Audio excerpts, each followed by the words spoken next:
Hello students, physics class में आपका स्वागत है। मैं हूं अर्चना दीक्षित। आज का टॉपिक है एनर्जी बैंड थ्योरी अर्थात ऊर्जा बैंड सिद्धांत। इसके आधार पर आज हम कुचालक, अर्धचालक और सुचालक पदार्थों का अध्ययन करेंगे।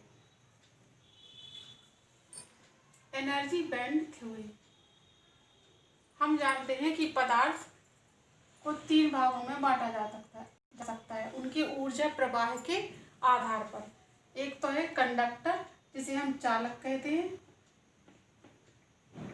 दूसरा है इंसुलेटर या कुचालक। और तीसरा है सेमीकंडक्टर या अर्धचालक।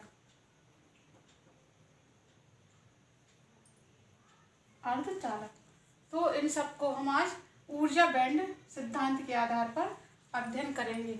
तो सबसे पहले तो हमें समझना है कि ऊर्जा बैंड क्या है। हम जानते हैं कि कोई भी एटम, उसमें एक न्यूक्लियस रहता है और उसके कक्षाओं में इलेक्ट्रॉन घूमते रहते हैं। जो बाहरी कक्षा के इलेक्ट्रॉन होते हैं वो ऊर्जा प्रवाह में मुख्य भूमिका का निर्वाह करते हैं। यही रिस्पॉन्सिबल होते हैं करंट फ्लो के लिए। ठीक है, तो जब कोई पदार्थ है, मान लीजिए कोई भी पदार्थ, क्रिस्टल अपन ने ले लिया, तो जब कई एटम एक दूसरे के समीप आते हैं इस तरह से, तो वो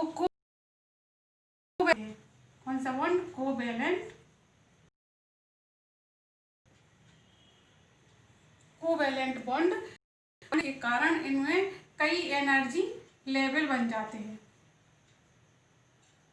एनर्जी लेवल, और जब कई एनर्जी लेवल मिल जाते हैं तो ये मिलकर एक बैंड जैसा बना लेते हैं इस तरह का।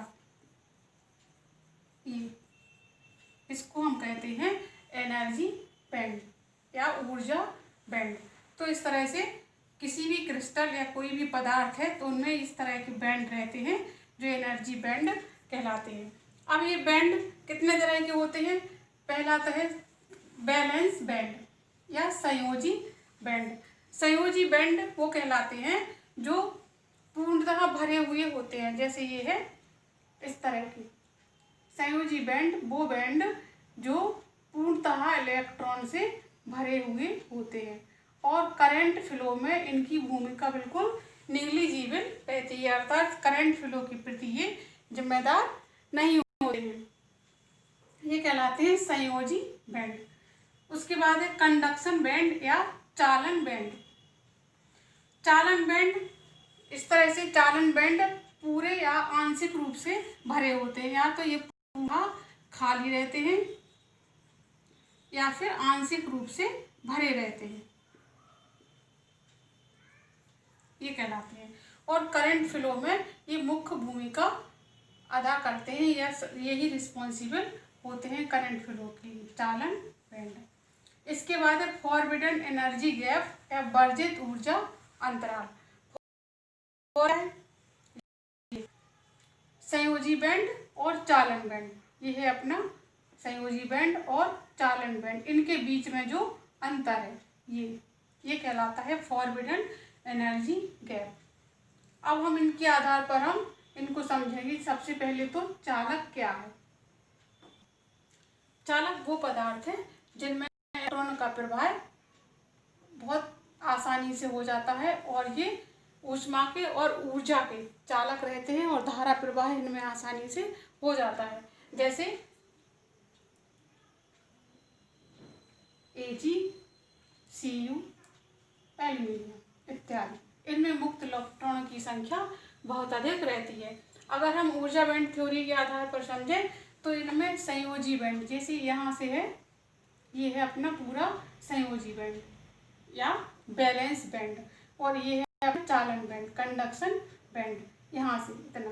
तो ये एक दूसरे से ओवरलैप रहते हैं, इस तरह से ओवरलैप है, इनके बीच में कोई भी अंतर नहीं रहता है, जिसके कारण संयोजी बैंड के इलेक्ट्रॉन चालन बैंड में आसानी से पहुंच जाते हैं और मुक्त इलेक्ट्रॉनों की उपस्थिति के कारण इनमें धारा का प्रवाह आसानी से हो जाता है। इलेक्ट्रॉन धारा का प्रवाह या आवेश का प्रवाह आसानी से हो जाता है और ये एक चालक की तरह व्यवहार करते हैं।